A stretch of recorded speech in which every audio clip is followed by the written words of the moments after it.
Hello.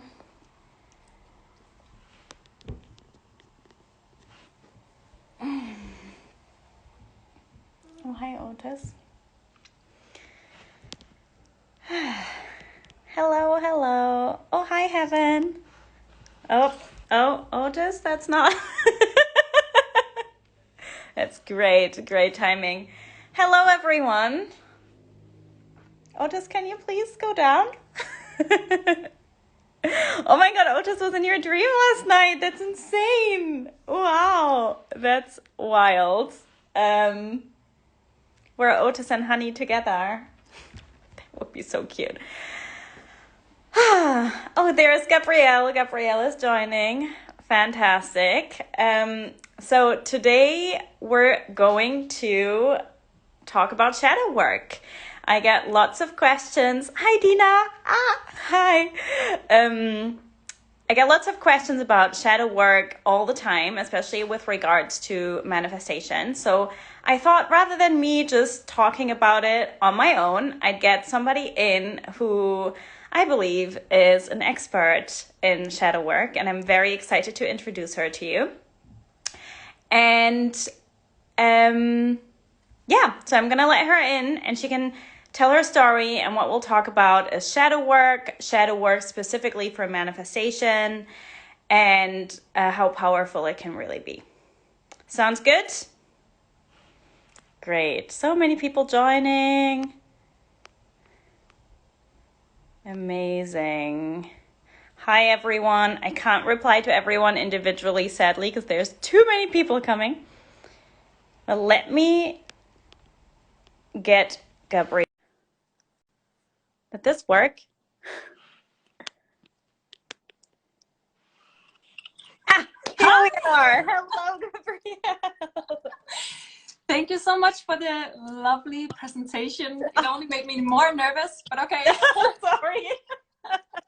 This is my first live, everyone, so be nice. Yes, I feel honored that you said yes to my invitation. I'm honored you asked.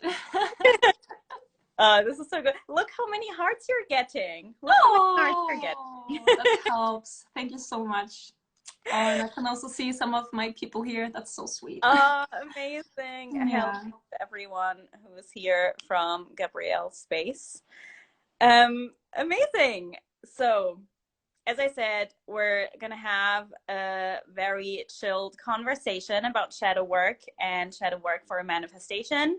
So first, I would love if you could just introduce yourself to everybody who doesn't know you, everybody who's not coming from your space, to just, say who you are and what you do, and maybe talk a little bit about your journey with regards to shadow work specifically. Yeah, so my name is Gabrielle. Obviously, I'm from Denmark, so if you can hear like a little bit of a weird accent, that's why. But I work as an online shadow work coach with people from all over the world, and therefore I'm also promoting myself and writing in English and all that. And shadow work is just such a big part of me, and has completely transformed the ways I'm being in this world and how I see myself. And that's also why it's very related to manifestation and what you accomplish in this world and how you show up. So yeah, that's what I do. Beautiful. Yeah. Do you want to talk a little bit about how you got into shadow work? So how you found out about it and how you kind of got started with it? Yeah, the funny thing is I can't really remember the first time I learned about shadow work as a term, but I already did the work when I started my first coaching education in 2015, where we were already speaking about, figuring out what's unconscious, making it conscious, learn about all of these things and accept them and love them. And so many things happened for me during that time, and it just kept going and going. And once I knew about shadow work more specifically, I knew that I had to dig into this deeper, and I was obsessed and have been ever since. So I've been just you know, kept, whenever I've been able to find books or courses or whatever, I've been trying to get my hands in the best. And yeah, I don't know, it's kind of like when you have a thing where you just can't get enough, where you're just completely obsessed, and that's how I feel with shadow work. And yeah, if that answers your question. Yeah, Yeah. yeah. So I think like especially with regards to work, I've definitely experienced that with my business. It can bring up so many shadows, and Yes. it's important to look at them and to face them, and that's when the magic really happens. And I guess that's what we're kind of talking about today. Um, Yeah, and specifically that is actually what I'm working with now. It's like in relation to your business, to what you're trying to pursue with content creation, or your online presence more specifically, because that's how it's been helping me the most. Almost like, no, in many ways it has, but yeah, but you're so right about that. Like specifically this, there are so many shadows coming up that will keep you from doing the things you want to do. And yeah. yeah, yeah. And that's why, we picked this topic about shadow work for a manifestation, because it comes up specifically the most, or it tries to sabotage you the most when you're going for something that you want. Yeah, That's when yeah, all the fears come up. That's when all the shit comes up. Um, but before we get into that, maybe for everybody who has no clue what we're talking about, yeah. how do you define shadow work? Yeah, so let's start with shadows. You know what shadows are, and it's basically just the unconscious, like repressed unconscious parts of yourself. And that can be like, actually, we are repressing many things like desires, emotions, fears, like, but more specifically, mostly when I speak in terms of shadows, it's ways of being, it's characteristics that you are repressing. So that could be like typical shadow could look something like being selfish, that Mm-hmm. and that's a part of you that you are repressing. And that could look like maybe you're not the best at setting boundaries, maybe you're not saying no when you really want to say no, and this is what it can look like. And so shadow work is about bringing the unconscious, making it conscious, and starting to, I mean, that's a huge part already, to know what your shadows are, to make that conscious. And then you want to learn to accept and even love those aspects of yourself and integrate them into your life again. Yeah.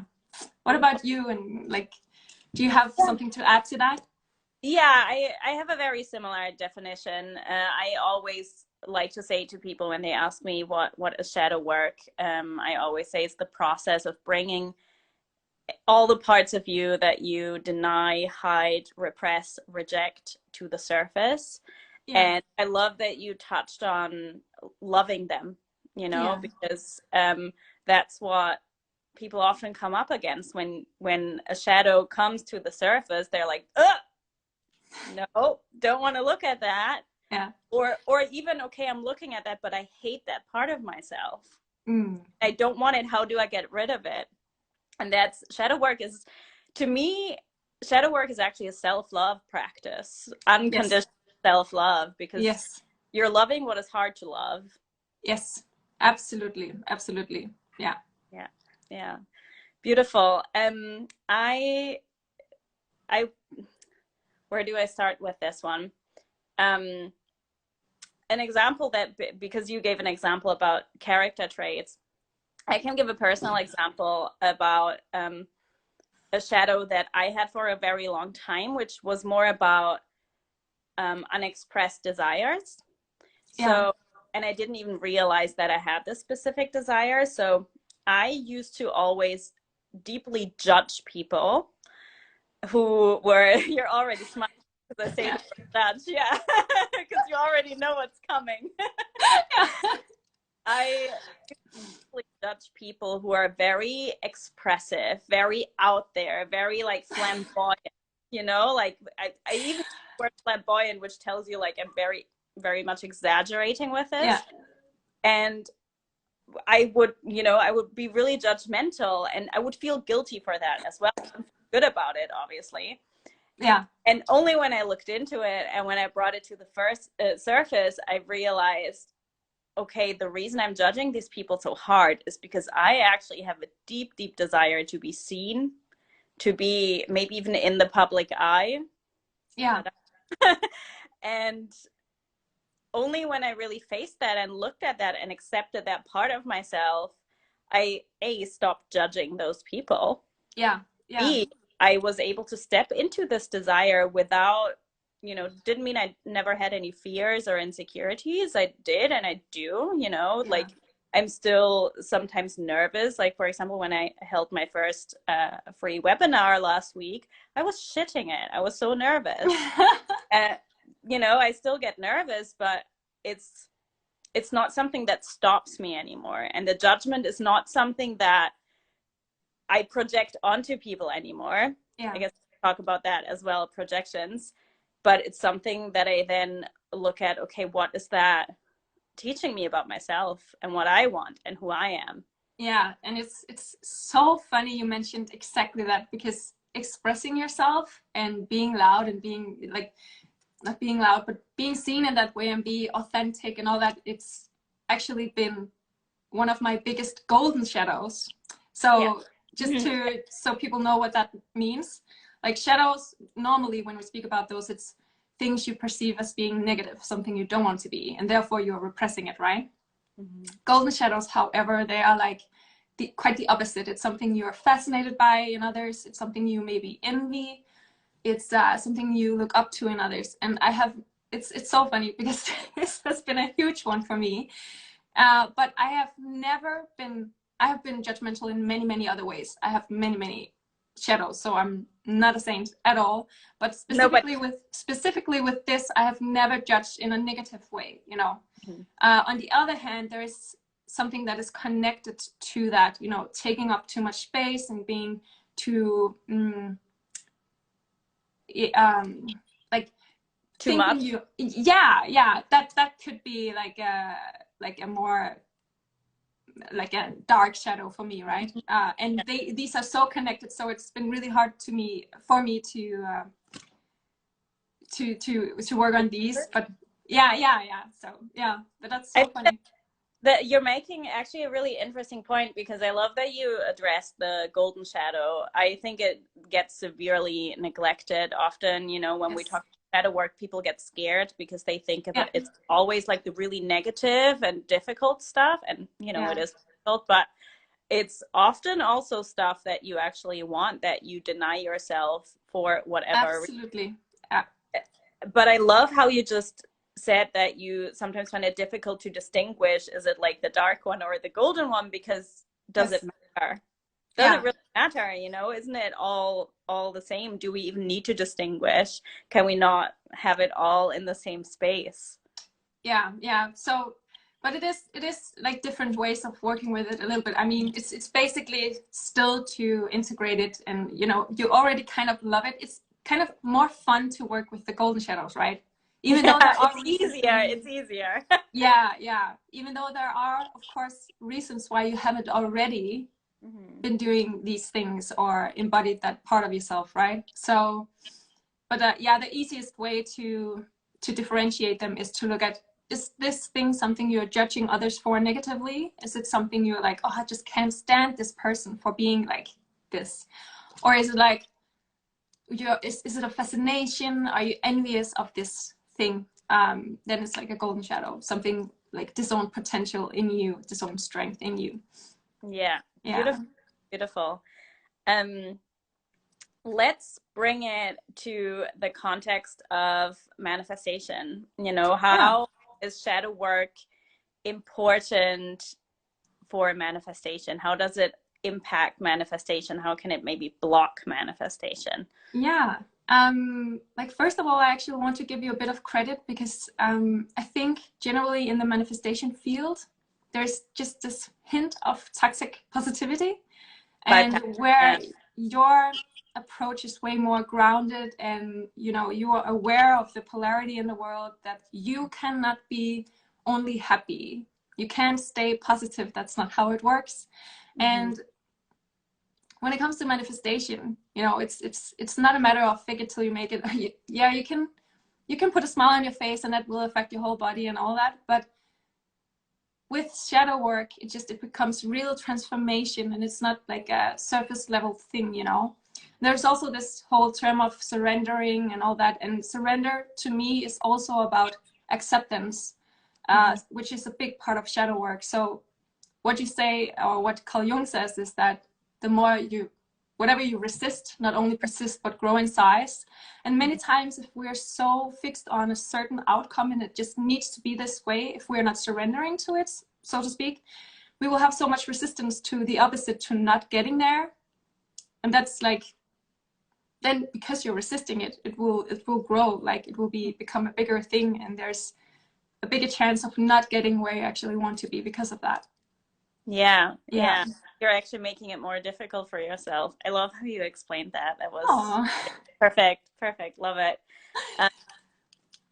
There were a few things in there as well. First of all, I completely agree with you that this is more of a process of a deep transformation, because you know that I focus more on changing your self-concept and changing, having a deep transformation of self rather than just manifesting stuff here and there, because that's something that you can do, but you're not going to maintain it, and it's also not going to make you happy unless you change from the core, unless you change your perception of yourself, essentially. Yeah. And therefore, to me, without, like, if you want a deep transformation of self, if you want to see the world in a different way, if you want to see yourself in a different way, if you want to show up in a completely different but fully embodied way in a different state, you can't deny anything.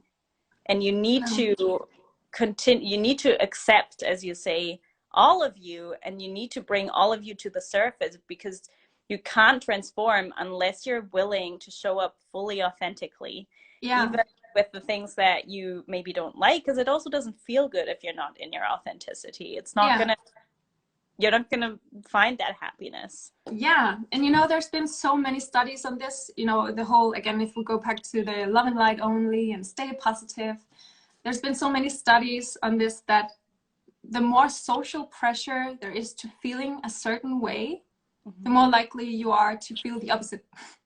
Because social pressure, and this is the whole resistance thing again, the more like social pressure you have to, let's say, feel happy, to feel positive only, the more resistance you will have to the opposite, because it's not accepted, right? And the more you resist that, the bigger it will grow within you, and the more it will persist, the harder it will be to get rid of that. So it's really doing people a disservice to do like this whole like feelings, they will be there no matter what, good and bad, and the better you are at accepting that, the less negative you'll feel in the end, actually. The more you'll be able to maintain your state, actually. That's a very interesting fact, those studies. That makes complete sense to me. I also often get people who come to, especially clients who come to me who want to work with me, are often people who have been on like a sort of manifestation journey for a while, and who tried the extreme positivity and bypassing, and who ended up in too much resistance, because that creates resistance. If you're being told you need to say like 100 affirmations a day or something like that, exactly. It creates a lot of resistance. You're going to be like, what am I doing wrong? Why is it is like, it's like if you believe something to be green, but you're like, it's red, it's just, it doesn't work like that. Of course, if you are using affirmations in a way, it's something you already slightly believe to be true, and you're kind of amplifying it by saying it out loud, and that's completely fine. But if it's something, many times I've seen this, if this is what you believe, then say the complete opposite, and we have a critical factor in our brain. It will not buy it like that, So, or nervous system comes into play with this as well, because you're to like show you that that's not what you really believe, and you start actually fighting against this, creating this inner conflict. So like often, like people will come to me because they're so frustrated with themselves for like not being able to do it, and they're actually creating more shadows through that. And there's more repression, because there's more, I should not be this way. Yeah. I should not feel this way. I Yeah. should, I don't know, I should do it better. What is wrong with me? There's more shame. There's more self-worth issues. So yeah, so I completely therefore also agree with your perception on surrendering. And I always like to say, it's funny that you mentioned this. So you said surrendering is like accepting to you, right? At least a part of it, I would say. Yeah. But yeah. Yeah. I do agree. I do agree. It's a synchronicity, Yeah. like Carl Jung would say. Yeah.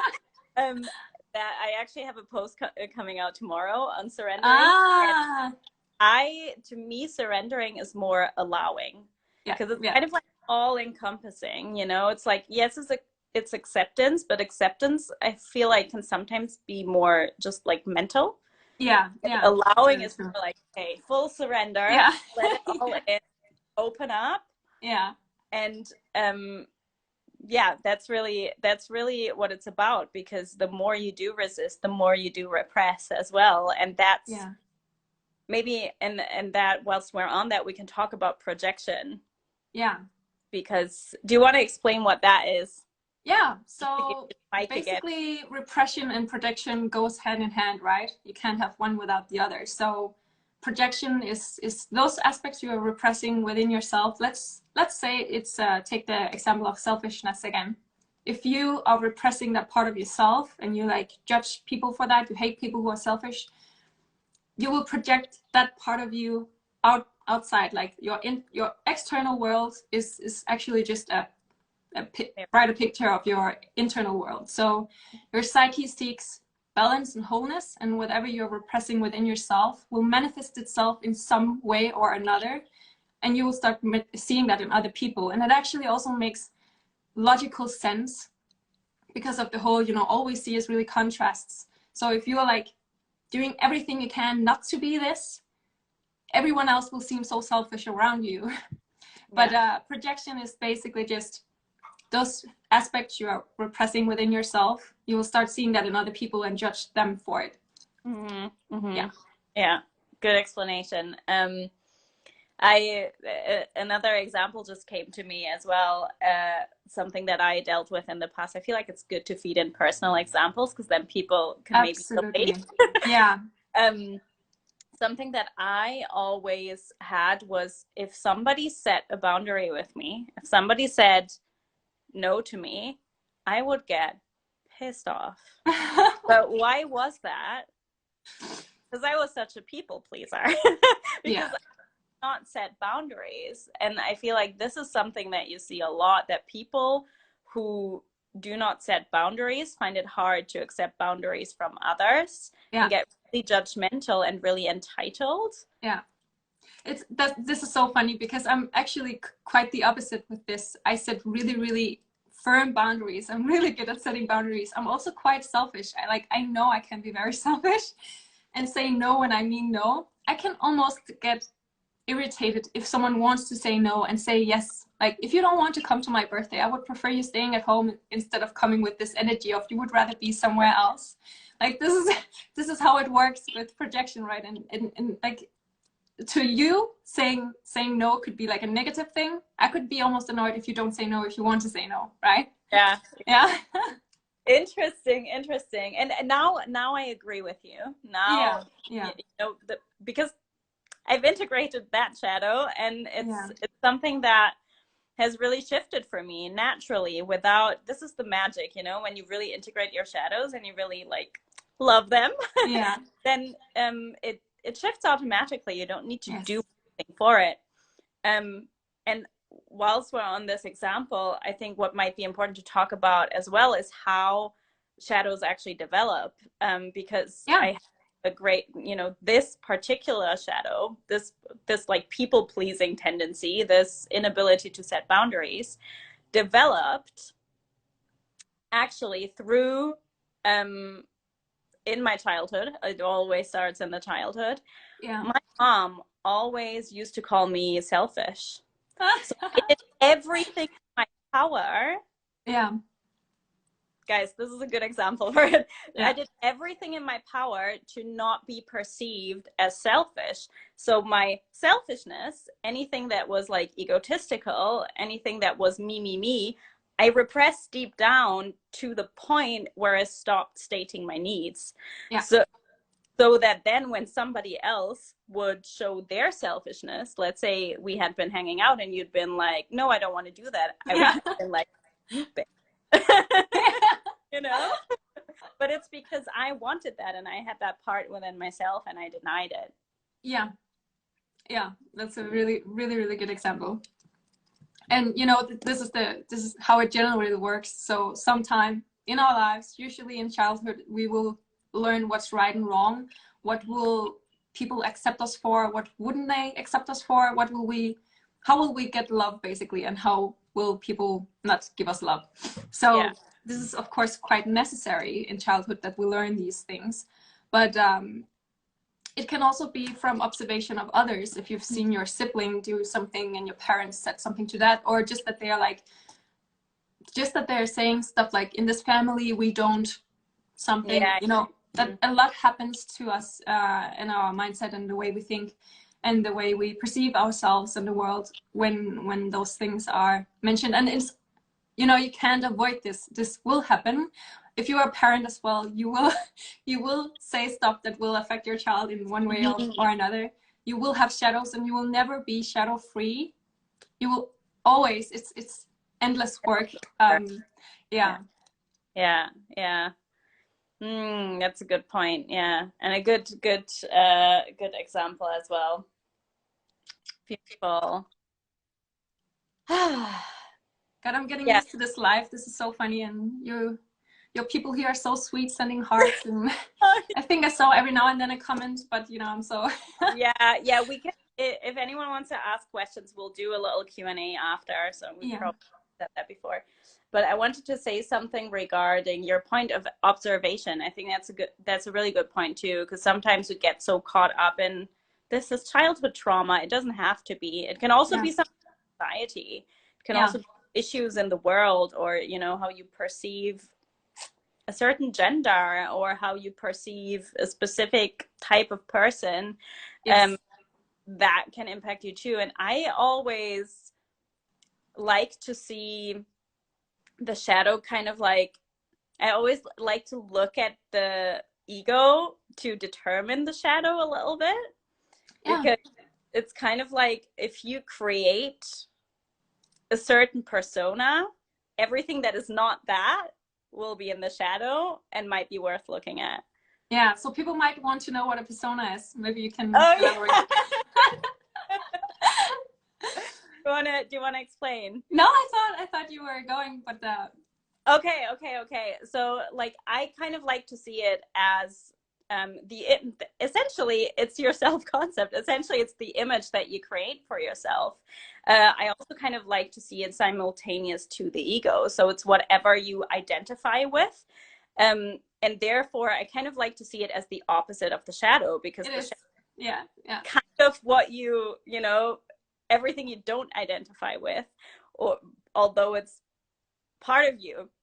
It is also the things you want to present to the world, right? Like, this is what I stand for, this is how I am, the mask you put on.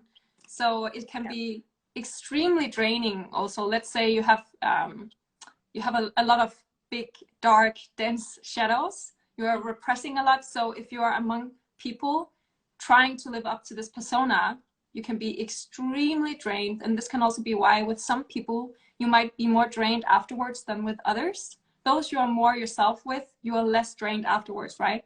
So this is also your persona being in play here, where you're like trying to keep up with this being a certain way. It's hard work. It's hard work to play a role. It's acting. Which is why, you know, I also believe so deeply in an embodied approach, because then you're not acting, then you're being somebody. You're being who you want to be. Amazing. I wanted to talk a bit more as well about projection in the context of manifestation, and this might be something that you're not too familiar with, but I think it's good if you if you just go with it. Yeah. And then maybe after that we can share some, if you have one, some stories around integrating a shadow, which a manifestation or to a change in self that then led to manifestations. Same thing. So with regards, and then we can probably open it up for a Q&A. Sounds good. With regards to projection, the topic that I wanted to address, and that's mainly for the people who follow my content, is the idea of everyone is you pushed out. So that's a concept that I don't even think Neville Goddard actually said these words, but basically the idea, I think he said, the whole vast world is you or yourself pushed out. So it kind of really goes in line with projections in the context of shadow work, where, or in the context of shadows, where basically he says consciousness is pushed out into the world. So everything you perceive in your reality is something that in some way you hold within yourself. It's something that you assume, it's a state you embody, it's who you are being. And that really, this is actually how I got into shadow work, because I read something about shadow work and I was like, hold on, this really resonates with me, with this concept of everyone is you pushed out. But this concept of everyone is you pushed out was more, in most communities, always seen with the idea of you're assuming something and you need to change your mindset and things like that. But it wasn't looking at these deeper subconscious aspects. It was kind of bypassing them through putting something over it. And I know, like, that didn't work for me. And then that's how I found shadow work, because essentially most of the things that are projected outward are not the things you're consciously aware of. They are the things that you're not consciously aware of. And that's why it's also so challenging to work with your shadows. You know, I also always like to remind people that shadow work is not a project. Yes, it's ongoing because you'll always have shadows, but once you've integrated one specific shadow, that part's done. Or it should be if you do it right. Yeah. Right?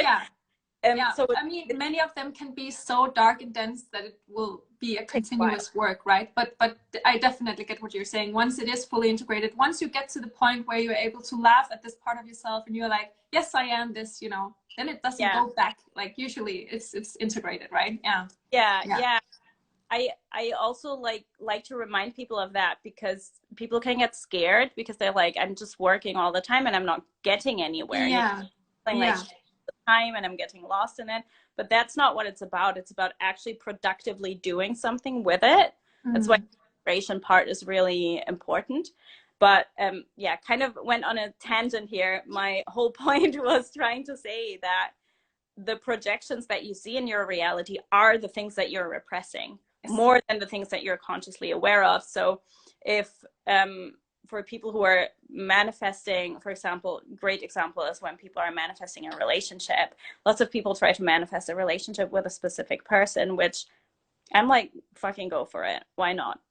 Go for it. Whatever you desire, you go for it. Yeah. And then something that sometimes happens is that that specific person ends up with somebody else when they have been focusing on being in a relationship with them. And the reason this happens is because, in most cases, there is no one size fits all, but in most cases it's because that fear of them being with somebody else has been something that they repressed as well. So long story short, whatever you repress, that's what you will either experience or that's what you will deal with internally in terms of anxiety, because it could also be that it doesn't happen physically, but that you're living in a constant state of fear and anxiety of that happening. Yeah. Mental illnesses, many of those are just repressed creativity, honestly. That's a controversial one. I like but that's Carl Jung. But, I have an old ADHD inattentive diagnosis. I wouldn't get that diagnosis today. Yeah. Wow. I don't say this is how it works for everyone, but Yeah. for me, definitely it's been repressed parts of myself playing with me. Yeah. Oh, that's a juicy one. I like that. We could do a Yeah. whole live just on that. Yeah.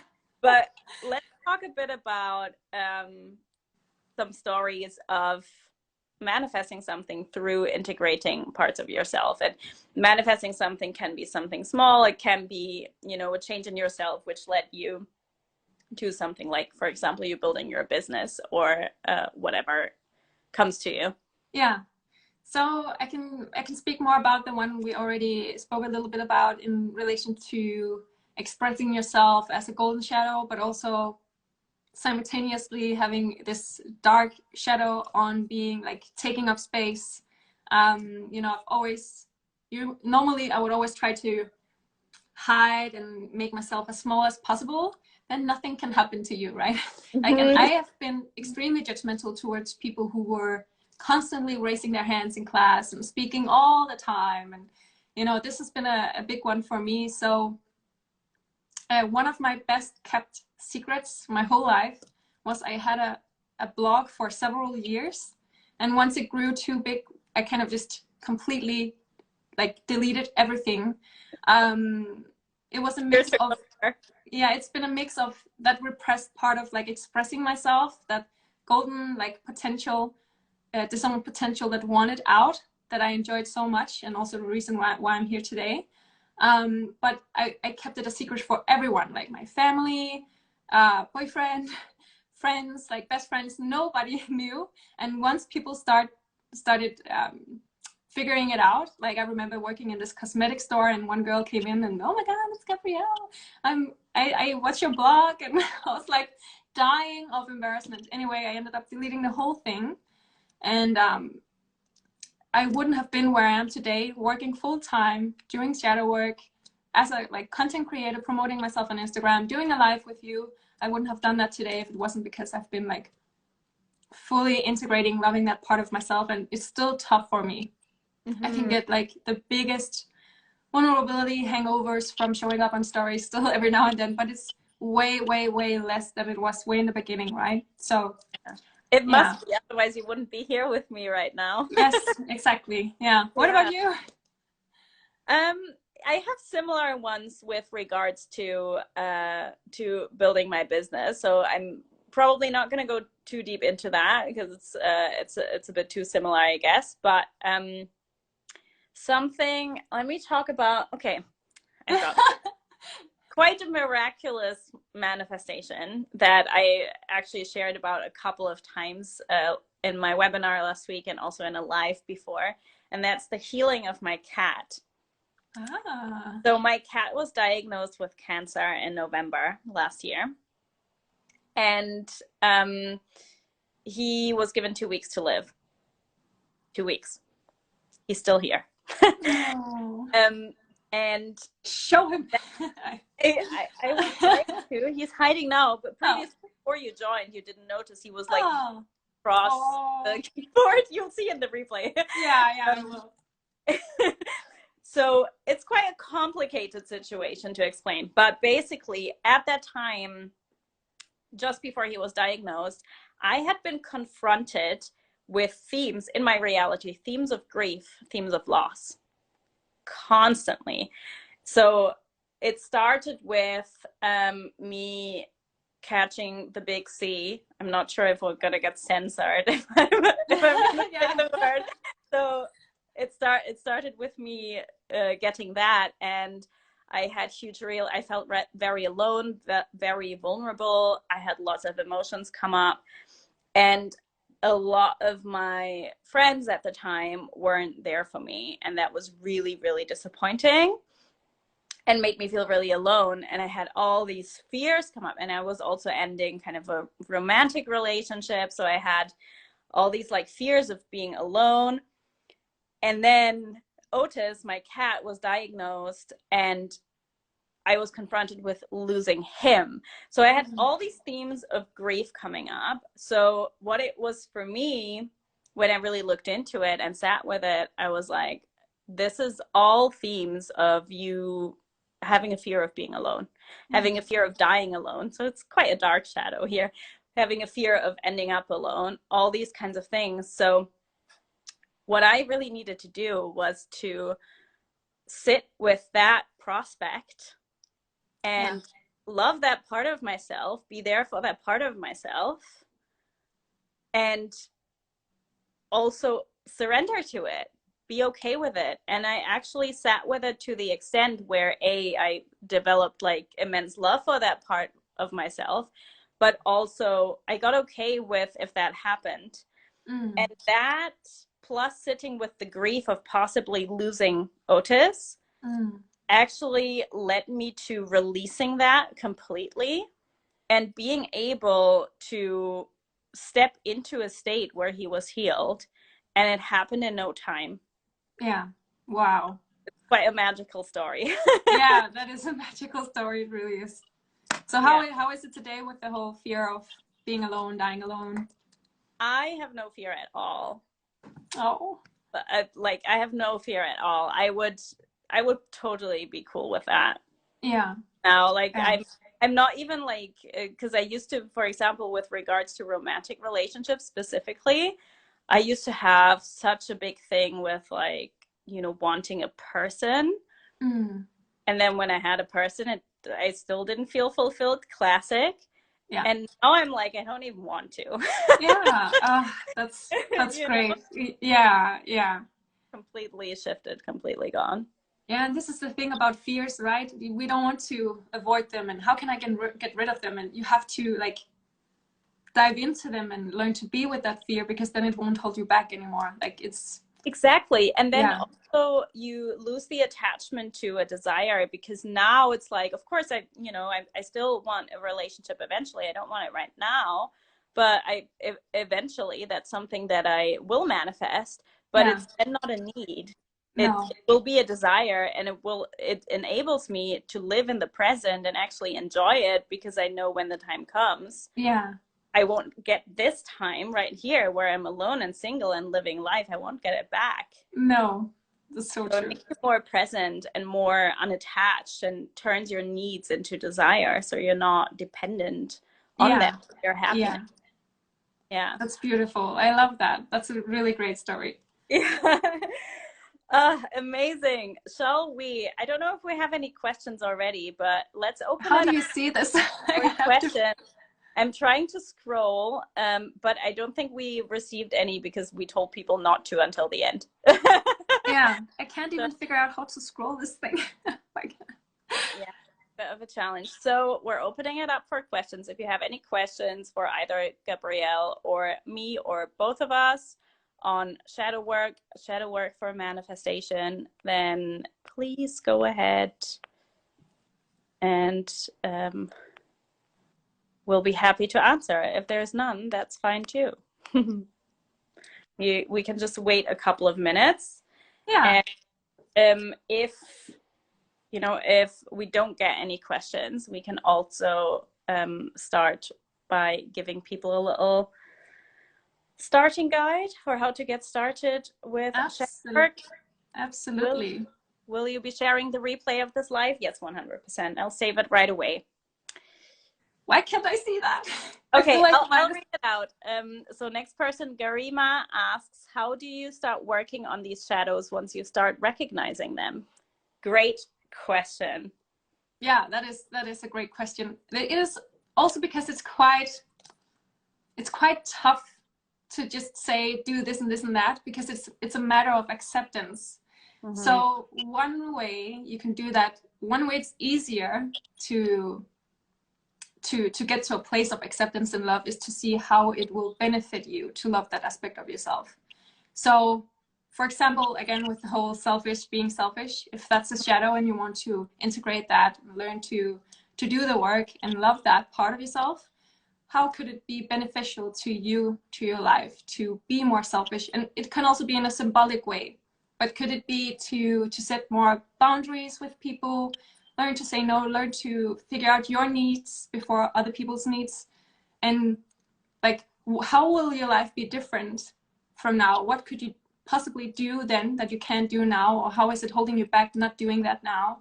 you know, this is just an example, but this could be a way of starting out to figure out how it could actually benefit you to embody that side of you. So that's, of course, after you learned what the shadow is and how it's holding you back, right? Yeah. Yeah, I love that. I love that approach a lot, because at the end of the day, it is about self-love and loving that part of yourself. Because It even is. when we ask that question, it's often like, how can I get rid of this? But Exactly. And it is extremely hard otherwise. If you don't see how you will gain some sort of like how it will help you in any way to integrate any shadow aspects of yourself, it's gonna be like how will you do it then, right? Yeah. What I also always recommend is make sure you're getting to really the root of it and not like a surface level thing, because there's, and you're right, there's no one size fits all. There's no step by step, this is the process, because it can differ so much. And I always, and I know we've spoken about this together on Zoom, that I always say, especially with darker shadows, or if you have a lot of trauma, or depending on what's going on for you, or if you can't get to the root of it on your own, I do recommend working with a professional, because it can open up wounds that you might not even be aware of. And that can actually, if you don't know how to then close the wounds again, it can get really difficult and dangerous. Yeah, but that's the point, you know, if I figure out with someone it's a matter of trauma, there is trauma involved in this, like it's really important as a coach to know your own limitations, right? So I would always refer to a psychologist or a therapist who would know what they're doing with that. But as we spoke about earlier, many times, shadows are just, it's a matter of you have learned at some point that this is not acceptable, or this is a way to not be loved, or yeah. And yeah, how I said, like, I like to get to the root of it. So one that I've always that I mentioned also in my webinar last week, and that's like one of my favorite stories to tell, is that I had the belief I am not chosen. And that was a belief that I wanted to shift. And I was like fighting against that. I was fighting against that not feeling chosen. Yeah. That was something that I wanted nobody to know, that I felt this way. Yeah. But it turned out that wasn't actually the shadow. What it actually was that I was often like the favorite child as a child, and I have a little sister as well. And I had actually started feeling guilty. So the shadow was not the me not feeling chosen. It was the guilt, because I felt like a bad person if I was a priority, if I was being chosen. That's why I repressed that so much, and why I didn't allow myself to be prioritized or chosen, because I felt guilty. I felt like a bad person. So what I initially thought it wasn't what it was. That's kind of my point of the story. So make sure you are honest with yourself. I always like to say, practice radical honesty. Yes. You can't bullshit yourself. You can't lie to yourself.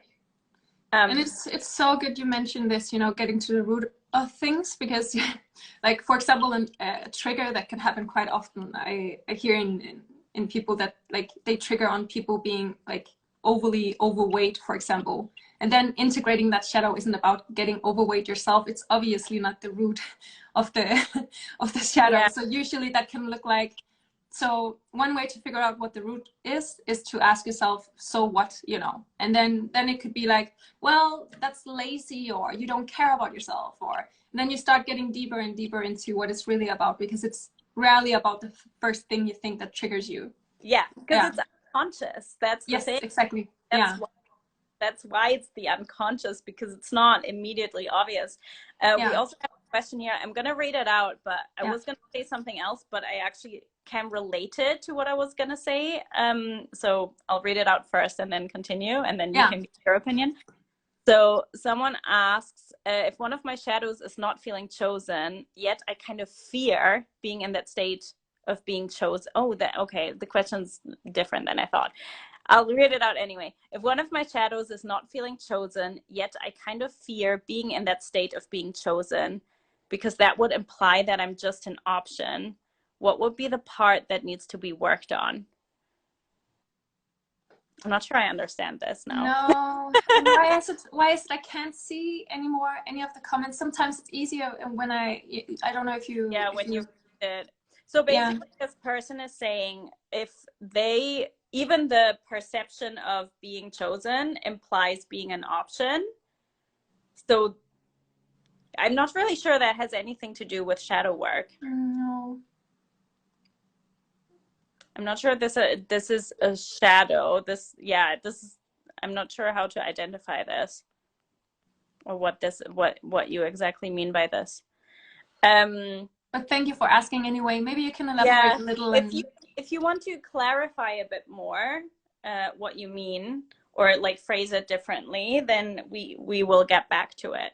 I'm just not sure if I'm understanding it correctly. But the other thing I wanted to say is that I like to do is I like to personify the shadow. So what I often do with my clients is kind of like do a little visualization where they visualize their shadow as a person, because with a shadow like that, for example, not feeling chosen, where there's an element of most likely unworthiness or something like this, it's good to see that as an actual person, because then it's easier to love to that part of yourself rather than, ugh, why do I feel that way? Yeah. And so many people can be like, well, that sounds a little bit cuckoo, but we already have all these aspects. We are speaking to ourselves in our head all the time. You know, Debbie Ford, she said that something like it's a good idea to give them names also, you know, the shadows you're personifying. So that could be like, if it's selfish, again, it could be selfish Susie or something. And then you can work with them and have an inner dialogue with them. Like, what are their needs? What are they trying to tell you? Because essentially you're trying to meet their needs, and you know, as you say, love them. Tracy asks as well, and it's kind of, we kind of already addressed that, so you can watch the replay and get back to it. But she asks, once you realize what it is, what are the things you need to do to shift? So remember, it's not about getting rid of anything, it's about integrating it, actually seeing how you can use that part of yourself to benefit you rather than pushing it away or flipping it. It's not about flipping it. You're using it. So it can actually serve you rather than continue to sabotage you. Yeah, this is the tricky thing, because many times we want to work on our shadows to get rid of them, because we know the whole thing about, whatever you don't own owns you. But the thing is, if you are going into it with the intention to remove it, you are doing the opposite of accepting it and loving it. So yeah, it's exactly like you said. Yeah. It's similar to, you know, I always tell people to really feel their feelings and surrender to them. And sometimes they go like, well, I felt them and they're still not gone. That's what it's about, you know, like really feeling with the intention of feeling and not with the intention of getting rid of it. And it's the same shadow work and shadow integration, where you're doing it for the sake of loving it and returning to wholeness, essentially, you know, embodying your own wholeness. Because if you're rejecting a shadow, you're rejecting a part of yourself. Yeah. Good. Oh, I think that's all the questions for now. Yay! I survived my first live. Yes.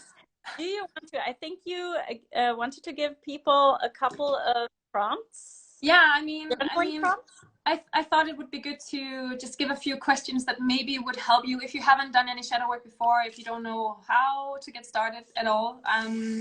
I just, right before getting into this live, I just wrote down a few questions you can ask yourself. So maybe you can, it's probably not going to work now, because you can find a piece of paper afterwards. And once Lorena saved this live, you can like pause it and then write down your answers and then go to the next question.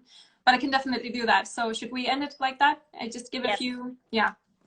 Okay, so this is related to not the golden shadow, but the typical one, the one we perceive as bad aspects of yourself you're repressing. So the thing you could ask yourself is, the type of person I hate the most is, and then you write. And that could also be a specific person. You can think of a specific person you hate, like, and just allow yourself to be completely judgmental and don't think, oh no, you know, just write it. Yeah. Be mean. It's fine. Be mean. Yeah. Go ahead. This is be honest. your invite. Yeah. And then the group of people I hate the most is, and then you write, the type of people who represent the opposite of what I believe in are. I get a strong emotional reaction observing people who are. And then you can add also something like, I don't want to be like, you can for example say like, you can call me many things, but don't call me, you know, something you're like, this is like the worst possible thing you can call me, right? Yeah. So now afterwards you take all these answers and then you describe what it is about. And so like I said before, if you trigger on people who are like overly overweight, then you're like, so what does that tell you about that person? What do you think that person is, right? And you write down 2-3 words that are like characteristics, behaviors or something of this person or this group of people or this type of people. And then you look at what is the tendency. Is there like an overlap? Do you see things coming again and again? And this is basically your shadow shortlist. This is things you can ask yourself to figure out, like something you're judging others for, like a projection. So repressed parts of yourself you're seeing in others. Beautiful. We just got another question come in. Shall we do that in the last 3 minutes? So someone is asking about jealousy, how to integrate jealousy. Oh, I love that question. It's a good one. It's a good one. That is such a good one. That is such a good one. Okay, so first of all, I would look into, like, I would actually, like you said, you know, personify, you know, give that aspect of you a name. Listen, what are the needs? What are you afraid to that it means about you when you feel jealous or when the things happen that makes you jealous? But a way to integrate it, like to embody it and be it more in a healthy way, could be like in a diva kind of way, to make fun of it with your partner, to be like, God, I don't have a good example right now, but to, instead of trying to repress it and make it smaller, say it with a smile and be like open about it, and honest about it. Yeah, exactly. And it is hard to get to that place, but it is, again, all about acceptance and learning to listen to that part of yourself, let it express itself, journal about it. And it is, I think jealousy is a tough one. It is something you can work on for a long time, like, definitely. And I think jealousy is also one that, again, might not be the root, because maybe jealousy is just there because you feel insecure about something else. Absolutely. And that's what you then need to integrate. So yeah. Amazing. I'm so happy you joined me for this live. Me too. Thank you so much for inviting me. It was my absolute pleasure. I'm so glad I asked you. I hope you feel confident and you're gonna do lives all the time now. You were the perfect one to do the first one with. Thank you so much. And thank you to the people sending hearts and comments and asking questions and all that. Yeah, really appreciate it. Here, and amazing. I hope you all enjoyed this, and if you came here halfway, I'll save this so you can watch the replay. Amazing. Have a wonderful day, everyone, and lots of love to you, Gabrielle. Bye. Bye.